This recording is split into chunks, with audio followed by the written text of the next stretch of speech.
السلام عليكم ورحمة الله وبركاته ولا هي أعتقد إن شاء الله هاي صوت هذا وكي نسوق إن كلا ما أوجي لأنه قايلي أيا بنات كجرتا مشان كتبين بنان anyways waxaan arkay gabdho badan oo TikTok ku jira oo ooyaya oo cabanaya mar walba anagana aan ka dhiganayno madadaalo aan ka dhiganayno waxaan falanqeyn karno okay falanqeyn karna haddaan tala wadaag sameynayno since so many people oo sameynaya marka aan tala la wadaagno aan caawino because dadkan depression ay hayo then depression waa treatable okay wax tabu aan ka dhigano wiyaan society-gana laakiin ma ahan marka aan caawino sidii aan ugu bixin lahayn depressionka how they can get help from therapies hadii therapy u baahan yihiin hadii hadal inaan la hadlo bas u baahan yihiin la hadla ma ahan kaliya in lacag loo aruuriyo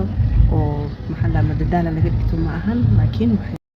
waxaynu ku caawin karnaa waxa weeyaan inaan talo la wadaagno oo la hadalno oo weydino